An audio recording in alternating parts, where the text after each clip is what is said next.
ಎಲ್ಲರಿಗೂ ನಮಸ್ಕಾರ. ಥಟ್ ಅಂತ ಹೇಳಿ ಕ್ವಿಜ್ ಕಾರ್ಯಕ್ರಮಕ್ಕೆ ತಮಗೆಲ್ಲ ಸ್ವಾಗತ. ಎಲ್ಲರಿಗೂ ಸ್ವಾತಂತ್ರ್ಯ ದಿನೋತ್ಸವದ ಶುಭಾಶಯಗಳು.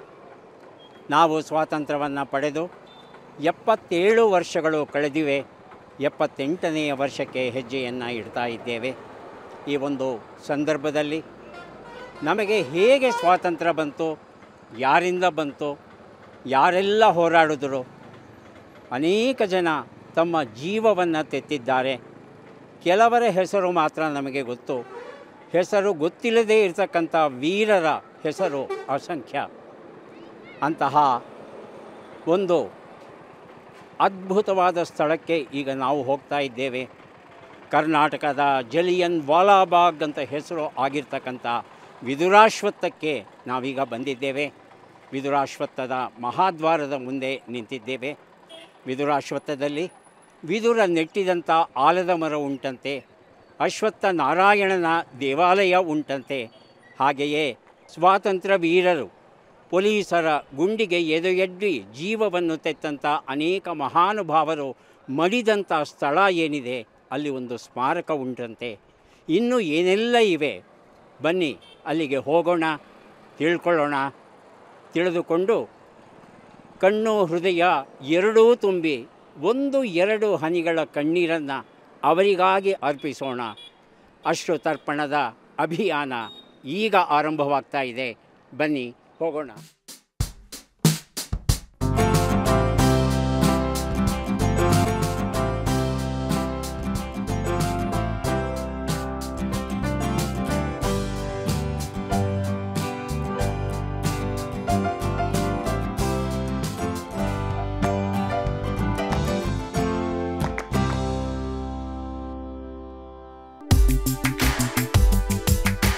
ಕರ್ನಾಟಕದ ಚಿಕ್ಕಬಳ್ಳಾಪುರ ಜಿಲ್ಲೆ ಗೌರಿಬಿದನೂರು ತಾಲೂಕಿನ ಉತ್ತರ ಪಿನಾಕಿನಿ ನದಿ ತೀರದಲ್ಲಿದೆ ಪೌರಾಣಿಕ ಹಾಗೂ ಚಾರಿತ್ರಿಕ ಮಹತ್ವವುಳ್ಳ ರಮಣೀಯ ತಾಣ ವಿದುರಾಶ್ವತ್ಥ.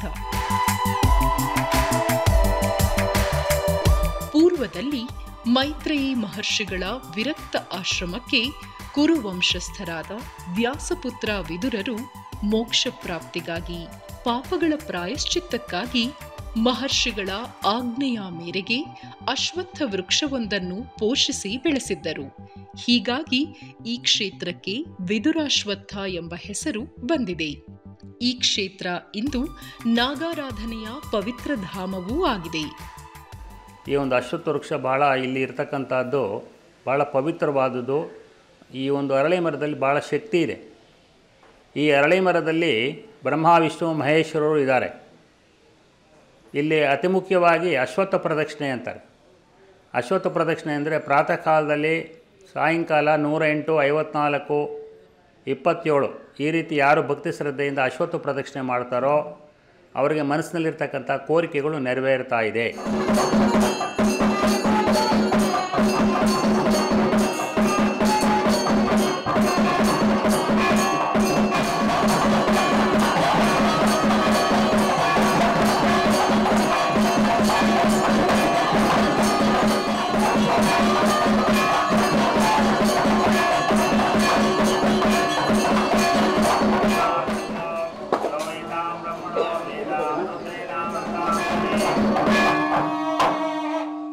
ಯಾರು ಈ ನಾಗಪ್ರತಿಷ್ಠೆ ವಿಗ್ರಹಗಳ ಪೂಜೆ ಮಾಡಿರ್ತಾರೋ ಅವರು ವರ್ಷಕ್ಕೊಂದು ಸತಿ 2 ಸತಿ ಬಂದು ಹಾಲು ಎರೆದು ಪೂಜೆ ಮಾಡ್ಕೊಂಡು ಹೋಗ್ತಾ ಇರ್ತಾರೆ.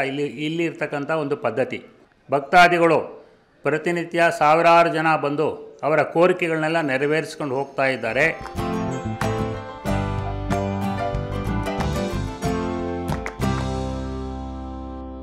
ಪೌರಾಣಿಕ ಹಿನ್ನೆಲೆಯುಳ್ಳಂತಹ ವಿದುರಾಶ್ವತ್ಥ ಕ್ಷೇತ್ರವು ಚಾರಿತ್ರಿಕವಾಗಿಯೂ ಅತ್ಯಂತ ಮಹತ್ವದಾಯಕವಾಗಿದೆ. ದಕ್ಷಿಣ ಭಾರತದ ಜಲಿಯನ್ ವಾಲಾ ಬಾಗ್ ಎಂದೇ ಐತಿಹಾಸಿಕ ತಾಣವಾಗಿ ಚಿರಪರಿಚಿತವಾಗಿದೆ ವಿದುರಾಶ್ವತ್ಥ ಕ್ಷೇತ್ರ.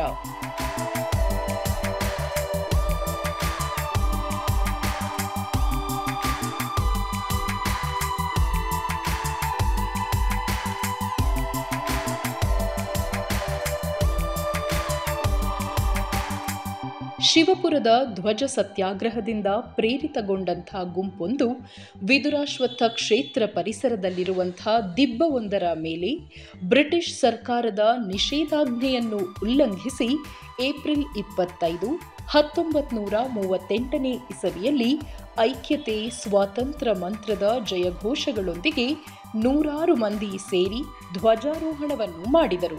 ಈ ಧ್ವಜಾರೋಹಣಕ್ಕೆ ದೊರೆತ ಇನ್ನಿಲ್ಲದ ಜನಬೆಂಬಲವನ್ನ ಹತ್ತಿಕ್ಕಲು ಜನಸ್ಥೋಮದ ಮೇಲೆ ಬ್ರಿಟಿಷ್ ಸರ್ಕಾರವು ಸತತ 4 ಗಂಟೆಗಳ ಕಾಲ 96 ಸುತ್ತುಗಳ ಗುಂಡಿನ ಸುರಿಮಳೆಯನ್ನು ಗೈದರು. ಗೌರಿಬಿದನೂರಿಂದ ಒಂದು 2-3 ಸಾವಿರ ಜನ, ಹಿಂದೂಪುರದಿಂದ 2-3 ಸಾವಿರ ಜನ. ಅದೇ ಸಂದರ್ಭದಲ್ಲಿ ವಿದುರಾಶ್ವತ್ಥದಲ್ಲಿ ಜಾತ್ರೆ ಆಗ್ತಾ ಇದ್ದು, ಜಾತ್ರೆಗೆ ಬಂದಿರತಕ್ಕಂಥ ಸಾವಿರಾರು ಜನ ಈ ಒಂದು ಪ್ರಕರಣಕ್ಕೆ ಸಾಕ್ಷಿಯಾಗ್ತಾರೆ. ಅನಿರೀಕ್ಷಿತವಾಗಿ ಎದುರಾದಂತಹ ಈ ಗುಂಡಿನ ದಾಳಿಗೆ ಅನೇಕ ಸಾರ್ವಜನಿಕರು, ಆಬಾಲ ವೃದ್ಧರು, ತುಂಬು ಗರ್ಭಿಣಿಯರು, ಪ್ರಕೃತಿ, ವನ ಸಂಪತ್ತು, ಪಕ್ಷಿ, ಪ್ರಾಣಿ ಸಂಕುಲ ಎಲ್ಲವೂ ಸ್ತಬ್ಧವಾಯಿತು. ಯಾವುದೇ ಮುನ್ಸೂಚನೆ ಇಲ್ಲ, ಯಾವುದೇ ಎಚ್ಚರಿಕೆ ಇಲ್ಲ, ಏನೊಂದು ಮಾಹಿತಿಯನ್ನು ಕೊಡದೆ 1.5 ಗಂಟೆಗೆ ಬರ್ತಕ್ಕಂಥ ಸುಮಾರು 100ರಿಂದ 150 ಜನರನ್ನು ಒಳಗೊಂಡಿರ್ತಕ್ಕಂಥ ಪೊಲೀಸ್ ತುಕಡಿ ಖಲೀಲ್ ಅನ್ನುವವರ ನೇತೃತ್ವದಲ್ಲಿ ಇಲ್ಲಿ ಗೋಲಿಬಾರನ್ನು ನಡೆಸುವ ಮೂಲಕ ಒಂದು ಅಮಾನುಷ ಕೃತ್ಯ ನಡೆದು ಹೋಗುತ್ತೆ. 1.5 ಗಂಟೆಯಿಂದ ಸಂಜೆ 5:30 ಗಂಟೆವರೆಗೆ 96 ಸುತ್ತಿನ ಗುಂಡಿನ ಮಳೆಗರೆದು 100 ಜನರ ಬಲಿದಾನವಾಗುತ್ತೆ. ರಕ್ತದ ಕಾಲುವೆ ಹರಿಯುತ್ತೆ. ಮೇಲೆ ಇರ್ತಕ್ಕಂಥ ಬಾವಲಿಗಳು, ಕೋತಿಗಳು ಸತ್ತು ಬೀಳುತ್ತೆ. ಇಲ್ಲಿ ಸುತ್ತಮುತ್ತ ಇರ್ತಕ್ಕಂಥ ಎಲ್ಲ ಮರಗಳು ಈ ಘಟನೆಗೆ ಸಾಕ್ಷೀಭೂತವಾಗಿರ್ತಕ್ಕಂಥದ್ದು. ಘಟನೆ ನಡೆದು 86 ವರ್ಷಗಳಾಗಿದೆ. ಆದರೆ ಈ ಮರಗಳಿಗೆ 100 ವರ್ಷದ ಇತಿಹಾಸ ಇದೆ. ಆಶ್ರಯ, ಆಸರೆಗೆ ತಾಣವಾಗಿರುವ ಅನೇಕ ಹೆಮ್ಮರಗಳು ಇಂದಿಗೂ ತನ್ನೊಡಲಿನಲ್ಲಿ ಮಾಸದ ಮಾಗದ ಗಾಯಕ್ಕೆ, ಇತಿಹಾಸ ಹೊಕ್ಕ ಈ ದುರಂತ ಕಥನಕ್ಕೆ ಮೂಕ ಸಾಕ್ಷಿಯಂತೆ ನಿಂತಿದೆ. ಬೂದಿ ಮುಚ್ಚಿದ ಕೆಂಡದ ರೀತಿಯಲ್ಲಿರ್ತಕ್ಕಂಥ ನಮ್ಮ ಸ್ವಾತಂತ್ರ್ಯದ ಹೋರಾಟ ಜ್ವಾಲೆಯ ರೂಪಕ್ಕೆ ಹೋಗೋದಕ್ಕೆ ವಿದುರಾಶ್ವತ್ಥದ ಧ್ವಜ ಸತ್ಯಾಗ್ರಹದ ಹತ್ಯಾಕಾಂಡ ಒಂದು ಮುಖ್ಯ ಕಾರಣವಾಗುತ್ತೆ.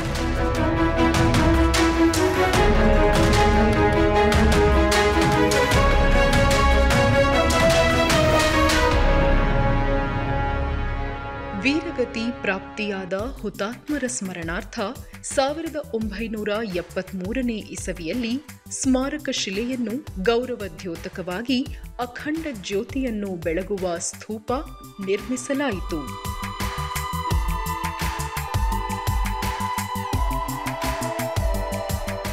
ನಮ್ಮ ಜೊತೆ ಈ ವೀರಭೂಮಿಯ ಬಗ್ಗೆ, ವಿದುರಾಶ್ವತ್ಥದ ಬಗ್ಗೆ ಅನೇಕ ಮಾಹಿತಿಯನ್ನು ಕೊಡೋದಕ್ಕೆ ಶಾಲಾ ಕಾಲೇಜುಗಳಿಂದ ವಿದ್ಯಾರ್ಥಿಗಳು ಆಗಮಿಸಿದ್ದಾರೆ. ಅವ್ರ ಜೊತೆ ಒಂದಷ್ಟು ಮಾತುಕತೆ ಆಡ್ತಾ, ಒಂದಷ್ಟು ವಿಚಾರಗಳನ್ನು ತಿಳಿಸ್ತಾ, ಒಂದಷ್ಟು ವಿಚಾರಗಳನ್ನು ಅವರಿಂದ ತಿಳ್ಕೊಳ್ತಾ ಈ ವೀರಭೂಮಿಯ ಬಗ್ಗೆ ನಾವೆಲ್ಲ ತಿಳ್ಕೊಳ್ಳೋಣ.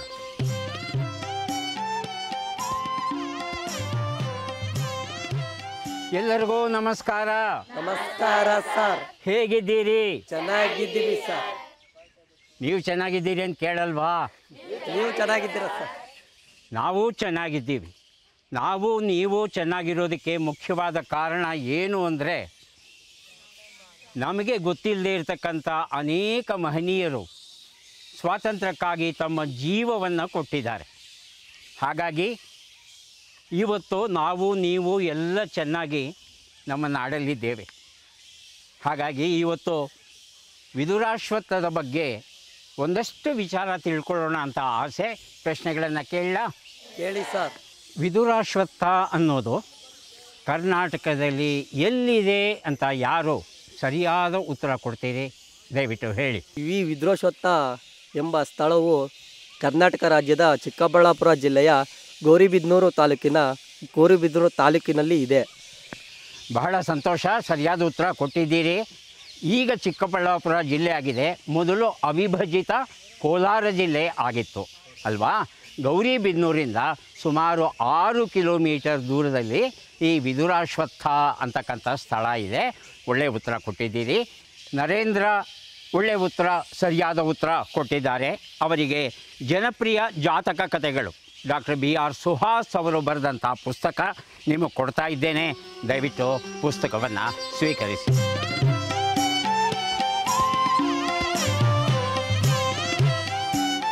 ವಿದುರಾಶ್ವತ್ಥ ಈ ಹೆಸರನ್ನು ನಾವೆಲ್ಲ ಕೇಳಿದ್ದೇವೆ. ಈ ಶಬ್ದದ ಅರ್ಥ ಏನು ಅಂತ ತಿಳ್ಕೋಬೇಕು. ಈ ವಿದುರಾಶ್ವತ್ಥ ಅನ್ನೋದು ಇಲ್ಲಿ ಪೂರ್ವಜರಿಂದ ನೋಡಿದ್ರೆ ಇಲ್ಲಿ ವಿದುರ ಅನ್ನೋರು ಇಲ್ಲಿ ಬಂದು ಈ ನದಿ ದಡದಲ್ಲಿ ಅಶ್ವತ್ಥನ ಮರವನ್ನು ನಾಟಿದ್ದಾರೆ. ಅದಕ್ಕಾಗಿ ಇದು ವಿದುರಾಶ್ವತ್ಥ ಎಂಬ ಹೆಸರು ಬಂದಿದೆ. ಈ ವಿದುರ ಯಾರು? ಮಹಾಭಾರತದಲ್ಲಿ ಕೌರವರ ಅಣ್ತಮ್ಮಂದರಲ್ಲಿ ಒಬ್ಬರಾಗಿದ್ದಾರೆ. ಹಾಂ, ಪರವಾಗಿಲ್ಲ, ಹೆಚ್ಚು ಕಡಿಮೆ ಸರಿಯಾದ ಉತ್ತರ ಕೊಟ್ಟಿದ್ದೀರಿ. ಈ ವಿದುರಾಶ್ವತ್ಥ ಅನ್ನೋದಲ್ಲಿ 2 ಶಬ್ದ ಇದೆ. ಒಂದು ವಿದುರ ಅಂತ, ಇನ್ನೊಂದು ಅಶ್ವತ್ಥ ಅಂತ. ಈ ವಿದುರ ಅನ್ನೋದು ಮಹಾಭಾರತದಲ್ಲಿ ಬರುವಂಥ ಒಂದು ಪಾತ್ರದ ಹೆಸರು. ಗೊತ್ತಿದೆ ಅಲ್ವಾ ನಮಗೆ? ಈ ವಿದುರನ ಅಣ್ಣ ಯಾರು? ಧೃತರಾಷ್ಟ್ರ. ಮಧ್ಯದವನು ಪಾಂಡು ಅಂತ, ಕೊನೆಯವನು ವಿದುರ. 3 ಜನ ಬರ್ತಾರೆ. ವ್ಯಾಸ ಮಹರ್ಷಿಗಳು ಹಾಗೂ ಓರ್ವ ದಾಸಿ, ಇವರಿಬ್ಬರ ಮಗ ವಿದುರ. ಮಹಾಜ್ಞಾನಿಯಂತೆ ಈತ. ಈ ವಿದುರನ ಹೆಸರಿನಿಂದ ಈ ಕ್ಷೇತ್ರಕ್ಕೆ ವಿದುರ ಅಶ್ವತ್ಥ ಅಂತ ಬಂದಿದೆ.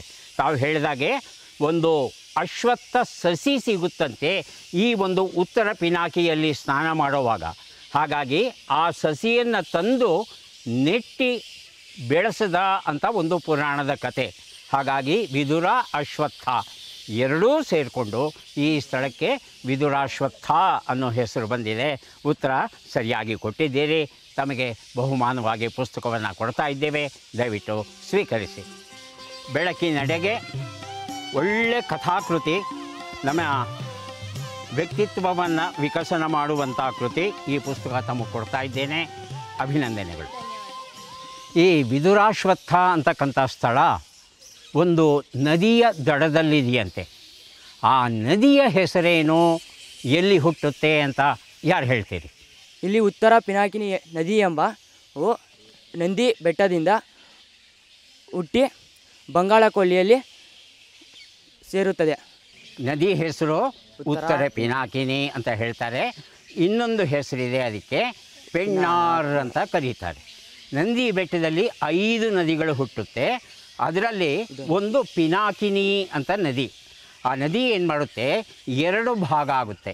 ಒಂದು ಉತ್ತರ ಪಿನಾಕಿನಿ, ಇನ್ನೊಂದು ದಕ್ಷಿಣ ಪಿನಾಕಿನಿ.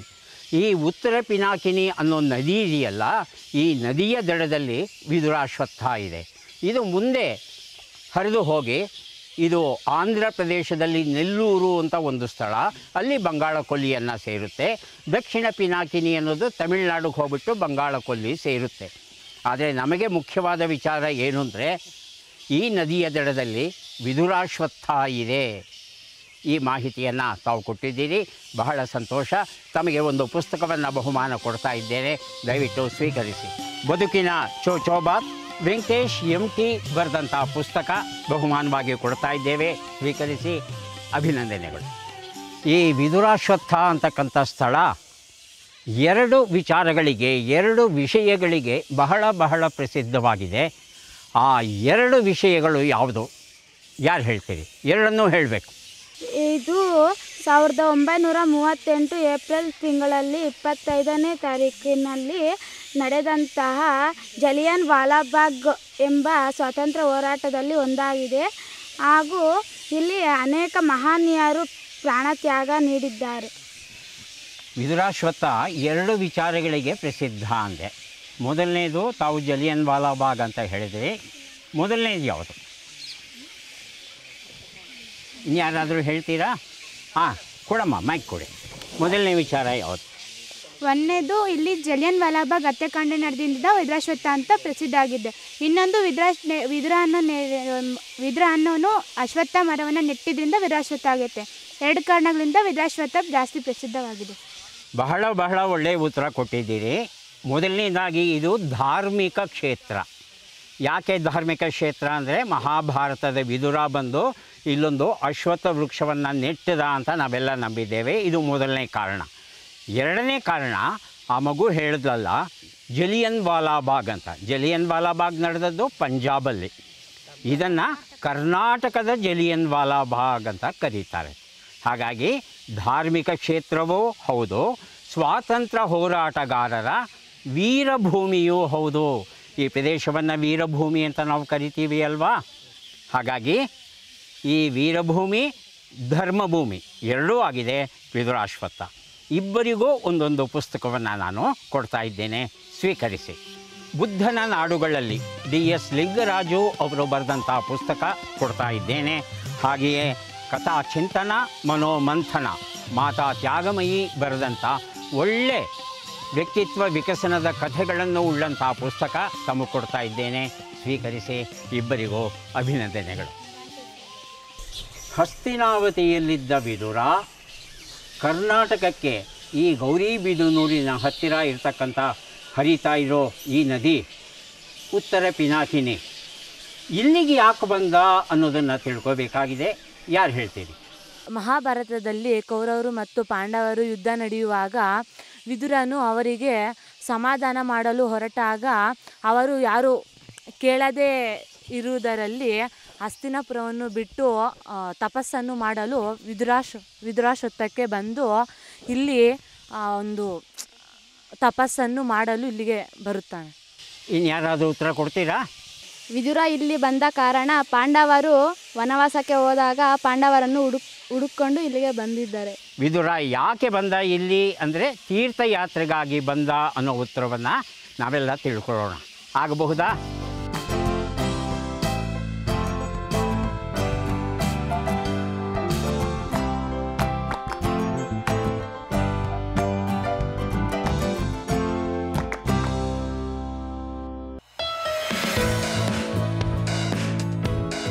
ಇಂದಿನ ಯುವ ಪೀಳಿಗೆಗೆ ದೇಶ ಪ್ರೇಮ, ಐಕ್ಯತೆ, ಸಾಮರಸ್ಯ, ರಾಷ್ಟ್ರಕ್ಕಾಗಿ ಆತ್ಮ ಸಮರ್ಪಣೆ ಮಾಡಿದ ವೀರರ, ಧೀರರ, ಶೂರರ ತ್ಯಾಗವನ್ನು, ಬಲಿದಾನವನ್ನು ವೀರಸೌಧದಲ್ಲಿ ತಿಳಿಯಲೆಂದೇ ಈ ಸೌಧವನ್ನು ನಿರ್ಮಿಸಲಾಗಿದೆ. ವೀರಸೌಧದ ನಿರ್ಮಾಣವನ್ನು 2004ನೇ ಇಸವಿಯಲ್ಲಿ ಪೂರ್ಣಗೊಳಿಸಲಾಯಿತು. ದೂರದಿಂದ ನಿಂತು ನೋಡಿದರೆ ನೂಲನ್ನು ಹೊರತೆಗೆಯುವ ಚರಕಾಕೃತಿಯ ವಿನ್ಯಾಸದಲ್ಲಿ ನಿರ್ಮಿತವಾಗಿರುವಂಥ ವೀರಸೌಧದಲ್ಲಿ 2 ಕೊಠಡಿಗಳಿದ್ದು, ಒಂದು ಕೊಠಡಿ ಚಿತ್ರಪಟ ಸಂಗ್ರಹಾಲಯಕ್ಕೆ ಮೀಸಲಿದೆ. ಇನ್ನೊಂದು ಕೊಠಡಿ ಸುಂದರವಾದ ಗ್ರಂಥಾಲಯವಾಗಿ ಮಾರ್ಪಟ್ಟಿದೆ. ಮಕ್ಕಳೇ, ಮೈಸೂರು ಸಂಸ್ಥಾನದಲ್ಲಿ ಜವಾಬ್ದಾರಿಯುತವಾದ ಸರ್ಕಾರ ಬರಬೇಕು ಅಂತ ಕಾಂಗ್ರೆಸ್ಸು ಧ್ವಜಾರೋಹಣ ಮಾಡುತ್ತೆ. ಮೊದಲನೇದು ಎಲ್ಲಿ ಮಾಡಿದ್ದು ಅಂತ ಗೊತ್ತಾ? ಯಾರಿಗಾದ್ರೂ ಗೊತ್ತಿದೆ? ಕೈ ಎತ್ತಿ. ಮಂಡ್ಯದ ಹತ್ತಿರ ಶಿವಪುರದಲ್ಲಿ. ಅದಾದ ನಂತರ 2ನೇ ಸತ್ಯಾಗ್ರಹ ನಡೆದದ್ದು ನಮ್ಮ ವಿದುರಾಶ್ವತ್ಥದಲ್ಲಿ. ವಿದುರಾಶ್ವತ್ಥವನ್ನೇ ಯಾಕೆ ಆಯ್ಕೆ ಮಾಡಿಕೊಂಡ್ರು ಅಂತ ಯಾರಾದರೂ ಹೇಳ್ತೀರಾ? ಬೇರೆ ಕಡೆ ಎಲ್ಲಾದರೂ ಮಾಡ್ಬೋದಾಗಿತ್ತು. ವಿದುರಾಶ್ವತ್ಥವನ್ನೇ ಯಾಕೆ ಆಯ್ಕೆ ಮಾಡಿಕೊಂಡ್ರು? ಯಾರಿಗೆ ಉತ್ತರ ಗೊತ್ತಿದೆ? ಜಲಿಯನ್ ವಾಲಾಬಾಗ್ ಎಂಬ ಹತ್ಯಾಕಾಂಡ ನಡೆದುದರಿಂದ ಇದನ್ನು ಆಯ್ಕೆ ಮಾಡಲಾಗಿದೆ. ಅಲ್ಲಮ್ಮ, ಹತ್ಯಾಕಾಂಡ ಮುಂದೆ ನಡೆಯುತ್ತೆ. ಇದು ಆಂಧ್ರ ಮತ್ತು ಕರ್ನಾಟಕ ಬಾರ್ಡರ್. ಕರೆಕ್ಟ್. 1 ಪಾಯಿಂಟ್. ಎರಡನೇದು, ಇಲ್ಲಿ ಜಾಸ್ತಿ ಜನ ಸೇರ್ತಾ ಇದ್ರು ಮತ್ತೆ ಯಾಕೆ? ಜಾತ್ರೆ. ಅದು ಹೇಳಬೇಕು. ಮಕ್ಕಳೇ, ನಾವೆಲ್ಲ ಸ್ವಾತಂತ್ರ್ಯ ದಿನೋತ್ಸವವನ್ನು ಬಹಳ ಸಂಭ್ರಮದಿಂದ ಆಚರಿಸ್ತಾ ಇದ್ದೇವೆ.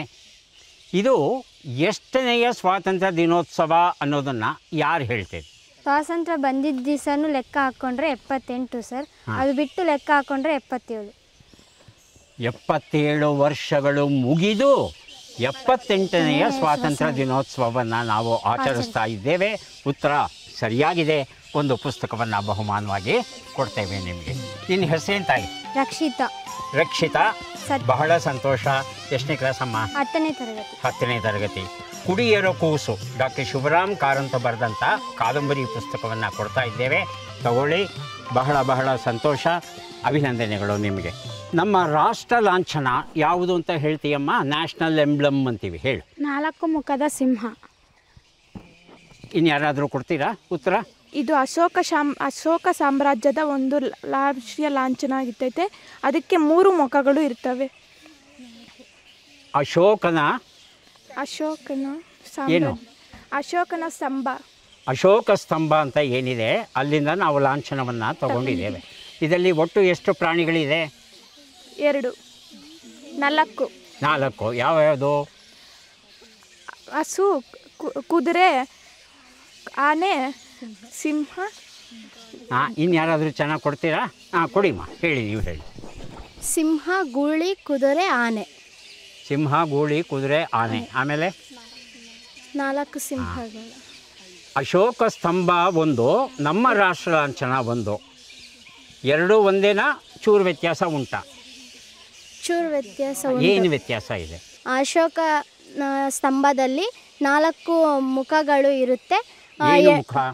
ಸಿಂಹದ ಮುಖ. ಸಿಂಹದ ಮುಖಗಳು ಎಡಗಡೆ, ಬಲಗಡೆ ಮತ್ತು ಮುಂದೆ ಒಂದಿರುತ್ತೆ. ಅದರ ಹಿಂದೆ ಒಂದಿರುತ್ತೆ, ಅದು ನಮಗೆ ಕಾಣಿಸೋದಿಲ್ಲ. ಮತ್ತೆ ಅಶೋಕ ಚಕ್ರನು ಸೇರಿಸಿಕೊಂಡು 4 ಸಿಂಹಗಳು. 4 ಸಿಂಹಗಳು. ಇನ್ಯಾರಾದರೂ ಹೇಳ್ತೀರಾ? ಉತ್ತರ ಚೆನ್ನಾಗಿ ಕೊಟ್ಟಿದ್ದಾರೆ. ನೀ ಕೊಡಿ, ಹೇಳಮ್ಮ. ಅಶೋಕ ಚಕ್ರದಲ್ಲಿ ನಮ್ಗೆ ಕಾಣಿಸೋಗೆ 3 ಸಿಂಹಗಳಿರುತ್ತೆ. ಹಿಂದೆ ಒಂದಿರುತ್ತೆ, ಕಾಣಿಸೋದು 3. ಕೆಳಗಡೆ ಪೀಠದ ಚಕ್ರದ ಕೆಳಗಡೆ ಗೂಳಿ, ಆನೆ, ಸಿಂಹ, ಕುದುರೆ ಇರುತ್ತೆ. ಇದು ಅಶೋಕ ಸ್ತಂಭದ ರಾಷ್ಟ್ರ ಲಾಂಛನ ನೀವು ಹೇಳ್ತಾ ಇರೋದು? ಅಶೋಕ ಸ್ತಂಭದ್ದು ರಾಷ್ಟ್ರ ಲಾಂಛನದಲ್ಲಿ ಏನಿರುತ್ತೆ? 3 ಸಿಂಹಗಳಿರುತ್ತೆ. ಹಾಂ, ಆಮೇಲೆ ಕೆಳಗಡೆ ಗೂಳಿ, ಕುದುರೆ, ಆನೆ ಅದಿರುತ್ತೆ ಸರ್.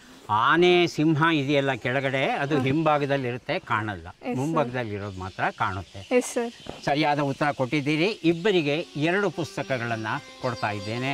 ಮಹಾಯುದ್ಧಕ್ಕೆ ಮುನ್ನ ಲಕ್ಷ್ಮೀಶ ತೋಳ್ಪಾಡಿ ಬರೆದಂಥ ಪುಸ್ತಕ, ಬದುಕಿಗೊಂದು ಪುಟ್ಟ ಥ್ಯಾಂಕ್ಸ್, ಸುಷ್ಮಾ ಸಿಂಧು ಬರೆದಿರುವಂಥದ್ದು ತಮಗೆ ಕೊಟ್ಟಿದ್ದೇನೆ. ಸ್ವಲ್ಪ ಸ್ಪಷ್ಟವಾಗಿ ತಿಳ್ಕೊಳ್ಳೋಣ. ಅಶೋಕ ಸ್ತಂಭ ಮತ್ತು ನಮ್ಮ ಭಾರತದ ರಾಷ್ಟ್ರ ಲಾಂಛನ ಇವುಗಳ ನಡುವೆ ಏನು ವ್ಯತ್ಯಾಸ? ಅಶೋಕ ಸ್ತಂಭದಲ್ಲಿ 4 ದಿಕ್ಕನ್ನು ನೋಡ್ತಾ 4 ಸಿಂಹಗಳಿವೆ. ಇವು ಒಂದು ಪೀಠದ ಮೇಲಿವೆ. ಆ ಪೀಠದ ಕೆಳಗೆ 4 ದಿಕ್ಕಲ್ಲಿ 4 ಧರ್ಮಚಕ್ರ ಇದೆ. ಹಾಗೆಯೇ 2 ಧರ್ಮಚಕ್ರಗಳ ನಡುವೆ ಒಂದೊಂದು ಪ್ರಾಣಿ ಇರುತ್ತೆ. ಒಂದು ಗೂಳಿ, ಒಂದು ಆನೆ, ಒಂದು ಸಿಂಹ, ಒಂದು ಕುದುರೆ. ಹಾಗಾಗಿ 5 ಸಿಂಹಗಳು ಇರುತ್ತೆ. ಅದ್ರ ಜೊತೆಗೆ ಒಂದು ಗೂಳಿ, ಒಂದು ಕುದುರೆ, ಒಂದು ಆನೆ ಇರುತ್ತೆ. ಇದು ಅಶೋಕನ ಸ್ತಂಭದಲ್ಲಿ ಇರ್ತಕ್ಕಂಥ ಪ್ರಾಣಿಗಳು. ಇದನ್ನು ನಾವು ರಾಷ್ಟ್ರ ಲಾಂಛನವನ್ನಾಗಿ ತಗೊಂಡಾಗ ತ್ರಯಾಕೃತಿಯಲ್ಲಿ ತಗೊಳ್ಳಿಲ್ಲ, ದ್ವಯಾಕೃತಿಯಲ್ಲಿ ತಗೊಂಡಿದ್ದೇವೆ. ಅಂದರೆ 3 ಡೈಮೆನ್ಷನಲ್ ವ್ಯೂ ತಗೊಂಡಿಲ್ಲ, 2 ಡೈಮೆನ್ಷನಲ್ ವ್ಯೂ ತಗೊಂಡಿದ್ದೇವೆ. ಹಾಗಾಗಿ ಎದುರುಗಡೆ ಒಂದು ಸಿಂಹ, ಎಡಗಡೆ ಒಂದು ಸಿಂಹ, ಬಲಗಡೆ ಒಂದು ಸಿಂಹ ಕಾಣುತ್ತೆ. ಕೆಳಗಡೆಗೆ ಧರ್ಮಚಕ್ರ ಇದೆ. ಆ ಕಡೆ ಒಂದು ಕುದುರೆ ಇರುತ್ತೆ, ಈ ಕಡೆ ಒಂದು ಗೂಳಿ ಇರುತ್ತೆ. ಇಷ್ಟು ಮಾತ್ರ ನಮಗೆ ಕಾಣುತ್ತೆ. ಇದನ್ನು ನಾವು ರಾಷ್ಟ್ರ ಲಾಂಛನ ಅಂತ ಸ್ವೀಕರಿಸಿದ್ದೇವೆ. ನಿಮಗೇನಾದರೂ ನೋಡಬೇಕು ಅಂತ ಆಸೆ ಇದ್ದರೆ ಬೆಂಗಳೂರಿಗೆ ಬಂದಾಗ ವಿಧಾನಸೌಧಕ್ಕೆ ಬರ್ತಿರಲ್ಲ, ವಿಧಾನಸೌಧದ ಮೇಲೆ ಈ ಅಶೋಕ ಸ್ತಂಭವನ್ನು ಏನು ನಿಲ್ಲಿಸಿದ್ದಾರೆ ಅಲ್ಲಿ ಗಮನಿಸಿ ನೋಡಿ. 4 ಸಿಂಹ ಕಂಡ್ರೂ ಸಹ, ಧರ್ಮಚಕ್ರಗಳು 4 ಕಡೆ ಕಂಡ್ರೂ ಸಹ ಪ್ರಾಣಿಗಳು 2 ಕಾಣುತ್ತೆ. ಹಾಗಾಗಿ ಅಶೋಕನ ಸ್ತಂಭಕ್ಕೂ ರಾಷ್ಟ್ರ ಲಾಂಛನಕ್ಕೂ ಸೂಕ್ಷ್ಮ ವ್ಯತ್ಯಾಸ ಇದೆ. ಇದನ್ನು ತಿಳ್ಕೋಬೇಕಾದದ್ದು ನಮ್ಮ ಕರ್ತವ್ಯ ಹಾಗೂ ಧರ್ಮ ಆಗುತ್ತೆ. ಮಕ್ಕಳೇ, ನಮ್ಮ ರಾಷ್ಟ್ರಗೀತೆ ಗೊತ್ತಿದೆ ಅಲ್ವಾ? ಯಾವುದು? ಜನಗಣಮನ. ಅದನ್ನು ಬರೆದದ್ದು ಯಾರು? ರವೀಂದ್ರನಾಥ ಠಾಕೂರ್. ಭಾಳ ಸಂತೋಷವಾಯಿತು, ತಮಗೆಲ್ಲ ಗೊತ್ತಿದೆ ಉತ್ತರ. ನನ್ನ ಒಂದು ಸಣ್ಣ ಅನುಮಾನ ಏನು ಅಂದರೆ, ರಾಷ್ಟ್ರಗೀತೆಯನ್ನು ವಾದ್ಯದಲ್ಲಿ ನುಡಿಸೋದಕ್ಕೆ ಎಷ್ಟು ಸಮಯ ಬೇಕಾಗುತ್ತೆ? ಇದು ಭಾರತ ಸರ್ಕಾರ ವಾದ್ಯ ಗೋಷ್ಠಿಯಲ್ಲಿ ನುಡಿಸಿ ಲೆಕ್ಕ ಹಾಕಿ ಇಷ್ಟು ಸೆಕೆಂಡಲ್ಲಿ ನುಡಿಸ್ಬೇಕು ಅಂತ ಹೇಳ್ತಾರೆ. ಎಷ್ಟು? ಹೇಳಿಮ್ಮ. 52 ಸೆಕೆಂಡ್. 52 ಸೆಕೆಂಡ್ ಅಂದದ್ದು ಸರಿಯಾದ ಉತ್ತರ. ಒಂದು ಪುಸ್ತಕವನ್ನು ಕೊಡ್ತಾ ಇದ್ದೇವೆ, ಬಹಳ ಒಳ್ಳೆಯ ಪುಸ್ತಕ. ನನ್ನ ಮೆಚ್ಚಿನ ಕಥೆಗಳು ಮಕ್ಕಳಿಗಾಗಿ ಸುಧಾಮೂರ್ತಿ ಅವರು ಬರೆದಿರುವಂಥದ್ದು ತಮಗೆ ಕೊಡ್ತಾ ಇದ್ದೇವೆ, ಸ್ವೀಕರಿಸಿ. ನಮ್ಮ ಸ್ವಾತಂತ್ರ್ಯ ಹೋರಾಟಗಾರರನ್ನು ಎಷ್ಟು ಜನ ಗುರುತಿಸಬಹುದು ಗೊತ್ತಿಲ್ಲ. ನಮ್ಮ ವಿದ್ಯಾರ್ಥಿಗಳಿದ್ದಾರೆ, ಒಂದಷ್ಟು ಚಿತ್ರಗಳನ್ನು ತೋರಿಸೋಣ. ಎಷ್ಟು ಜನ ಆ ವೀರರನ್ನು ಗುರುತಿಸ್ತಾರೆ ನೋಡೋಣ. ಸರಿಯಾದ ಉತ್ತರ ಕೊಟ್ಟರೆ ಗೊತ್ತಿದೆಯಲ್ಲ, ಒಂದು ಪುಸ್ತಕ ಬಹುಮಾನವಾಗಿ ದೊರೆಯುತ್ತೆ. ಈಗ ಒಂದು ಚಿತ್ರವನ್ನು ನಾವು ತೋರಿಸ್ತಾ ಇದ್ದೇವೆ. ಯಾರು ಅಂತ ಗೊತ್ತಾಯ್ತಾ? ಹೇಳಿಮ್ಮ. ನೀವು ತೋರಿಸಿರುವ ಚಿತ್ರದಲ್ಲಿರುವುದು ಅಲ್ಲೂರಿ ಸೀತಾರಾಮರಾಜು. ಅಲ್ಲೂರಿ ಸೀತಾರಾಮರಾಜು. ಆಯ್ಕೆಗಳನ್ನು ಕೊಡೋದಾದರೆ ಅಲ್ಲೂರಿ ಸೀತಾರಾಮರಾಜು ಕೊಡ್ತಾ ಇದ್ದೆ, ಆದರೆ ಇವರು ಅಲ್ಲೂರಿ ಸೀತಾರಾಮರಾಜು ಅಲ್ಲ. ಆದರೆ ಪ್ರಖ್ಯಾತ ಬುಡಕಟ್ಟು ನಾಯಕ. ಇತ್ತೀಚೆಗೆ ಇವರ ಹೆಸರು ಪದೇ ರಾಷ್ಟ್ರ ಮಟ್ಟದಲ್ಲಿ ಕೇಳಿ ಬರ್ತಾ ಇತ್ತು.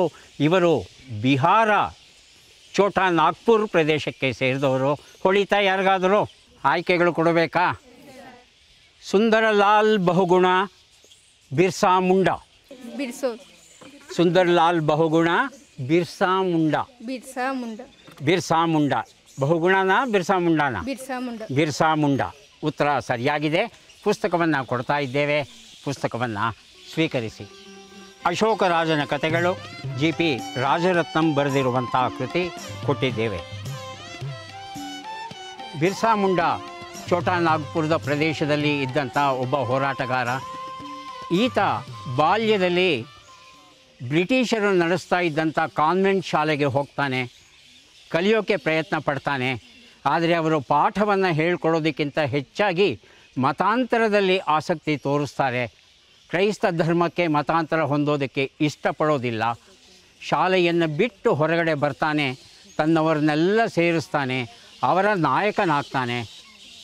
ಬ್ರಿಟಿಷರು ಅರಣ್ಯ ಕಾಯಿದೆಯನ್ನು ತಂದು ಅರಣ್ಯದ ಉತ್ಪನ್ನಗಳನ್ನು ಅಲ್ಲಿನ ಜನ ಬಳಸೋ ಹಾಗಿಲ್ಲ ಅಂದಾಗ ಇದು ನಮ್ಮ ಹಕ್ಕು ಅಂತ ಹೋರಾಟ ನಡೆಸ್ತಾನೆ. ಹಾಗೆಯೇ ಈ ಬುಡಕಟ್ಟಿನ ಜನಕ್ಕೆ ಸೇರಿದಂಥ ಹೊಲ ಗದ್ದೆಗಳು ಏನಿದ್ದವು ಅವುಗಳನ್ನೆಲ್ಲ ಅಪಹರಿಸೋ ಪ್ರಯತ್ನ ಪಡ್ತಾರೆ. ಈ ಒಂದು ದೊಡ್ಡ ಹೋರಾಟದಲ್ಲಿ ಅವರೆಲ್ಲರನ್ನ ಸೇರಿಸಿ ಒಂದು ಹೋರಾಟ ನಡೆಸ್ತಾನೆ ಬಿರ್ಸಾ ಮುಂಡಾ. ಮುಂಡಾ ಅನ್ನೋದು ಒಂದು ಜನಾಂಗ. ಇವರು ಹೆಚ್ಚಿಗೆ ಛೋಟಾ ನಾಗ್ಪುರ್ ಪ್ರದೇಶ, ಮಧ್ಯಪ್ರದೇಶ, ಬಿಹಾರ, ಒರಿಸ್ಸಾ ಮುಂತಾದ ಕಡೆ ಹರಡಿದ್ದಾರೆ. ಹಾಗಾಗಿ ನಾವು ಮರೀಲಿಕ್ಕೆ ಸಾಧ್ಯ ಇಲ್ಲ ಅಂತಹ ಬುಡಕಟ್ಟು ನಾಯಕ ಬಿರ್ಸಾ ಮುಂಡಾ. ನಮ್ಮ ರಾಷ್ಟ್ರಗೀತೆ, ನ್ಯಾಷನಲ್ ಆ್ಯಂಥಮ್ ಜನಗಣಮನ ಅಧಿನಾಯಕ ಜಯ ಹೇ ಟ್ಯಾಗೋರು ಬರೆದದ್ದು ನಮಗೆಲ್ಲ ಗೊತ್ತಿರುವಂಥ ವಿಚಾರ. ಹಾಗೆಯೇ ಮತ್ತೊಂದು ರಾಷ್ಟ್ರಗೀತೆ ಇದೆ, ಇದನ್ನು ನ್ಯಾಷನಲ್ ಸಾಂಗ್ ಅಂತ ಕರೀತೇವೆ. ಆ ಸಾಂಗ್ ಯಾವುದು, ಬರೆದವ್ರು ಯಾರು, ಅದರ ಬಗ್ಗೆ ತಿಳ್ಕೊಳ್ಳೋಣ. ವಿದ್ಯಾರ್ಥಿಗಳೇ, ನಮ್ಮ ನ್ಯಾಷನಲ್ ಸಾಂಗನ್ನು ಅದನ್ನು ರಾಷ್ಟ್ರಗೀತೆ ಅಂತ ಕರಿತೇವೆ. ಇದನ್ನು ಬರೆದದ್ದು ಯಾರು, ಅದು ಯಾವುದು, ಮೊದಲ ಬಾರಿಗೆ ಎಲ್ಲಿ ಪ್ರಕಟ ಆಯಿತು? ತಾವು ಕೈ ಎತ್ತಿದ್ದೀರಿ, ದಯವಿಟ್ಟು ಮೈಕನ್ನು ಅವರು ಕೊಡಿ, ಉತ್ತರವನ್ನು ಕೇಳೋಣ. ವಂದೇ ಮಾತರಂ ಗೀತೆ, ಇದನ್ನು ಬರೆದವರು ಮಹಾತ್ಮ ಗಾಂಧಿ. ಬಂಕಿಮಚಂದ್ರ ಚಟರ್ಜಿ. ಬಂಕಿಮಚಂದ್ರ ಚಟರ್ಜಿ ಉತ್ತರ ಸರಿಯಾಗಿದೆ. ನಮ್ಮ ನ್ಯಾಷನಲ್ ಸಾಂಗ್ ವಂದೇ ಮಾತರಂ ಬರೆದದ್ದು ಬಂಕಿಮಚಂದ್ರ ಚಟರ್ಜಿ. ಇದು ಬಂಗಾಳಿ ಭಾಷೆಯಲ್ಲಿದೆ. ಮೊದಲ ಬಾರಿಗೆ ಇದರಲ್ಲಿ ಪ್ರಕಟ ಆಯಿತಂತೂ ಗೊತ್ತಾ? ಒಂದು ಕಾದಂಬರಿನಲ್ಲಿ ಪ್ರಕಟ ಆಯಿತು. ಆನಂದ ಮಠ ಅನ್ನೋದು ಒಂದು ಕಾದಂಬರಿ. ಆ ಕಾದಂಬರಿಯಲ್ಲಿ ಈ ಒಂದು ಗೀತೆ ಪ್ರಕಟವಾಗುತ್ತೆ. ಇದನ್ನು ಕಾಂಗ್ರೆಸ್ ಅಧಿವೇಶನದಲ್ಲಿ ಹಾಡ್ತಾರೆ. ಆಮೇಲೆ ಇದು ಸ್ವಾತಂತ್ರ್ಯ ಹೋರಾಟದಲ್ಲಿ ಬಹುದೊಡ್ಡ ಪಾತ್ರ ವಹಿಸುತ್ತೆ. ಇವತ್ತಿಗೂ ಸಹ ವಂದೇ ಮಾತರಂ ನಾವೆಲ್ಲ ಕೂಗ್ತೀವಲ್ವಾ, ಒಂದ್ಸಲ ಹೇಳ್ಬಿಡೋಣವಾ? ವಂದೇ ಮಾತರಂ, ವಂದೇ ಮಾತರಂ, ವಂದೇ ಮಾತರಂ. ಸರಿಯಾದ ಉತ್ತರ ಕೊಟ್ಟಿದ್ದೀರಿ. 2 ಪುಸ್ತಕವನ್ನು ಬಹುಮಾನವಾಗಿ ಕೊಡ್ತಾ ಇದ್ದೇವೆ. ಪ್ರಾಣಿ ಪ್ರಪಂಚದ ವಿಸ್ಮಯಗಳು, ಶಿವರಾಮ ಕಾರಂತರು ಬರೆದಂತಹ ಸೊಗಸಾದ ಪುಸ್ತಕ ಕೊಟ್ಟಿದ್ದೇವೆ. ಇನ್ನೂ ಒಂದು ಪುಸ್ತಕ, ಸಂತೆಯ ಸರಕು, ಲಘು ಲಲಿತ ಹಾಸ್ಯ ಪ್ರಬಂಧಗಳ ಕೃತಿ. ಈ ಒಂದು ಪುಸ್ತಕವನ್ನು ನಿಮಗೂ ಕೊಡ್ತಾ ಇದ್ದೇವೆ, ಸ್ವೀಕರಿಸಿ. ಅಭಿನಂದನೆಗಳು.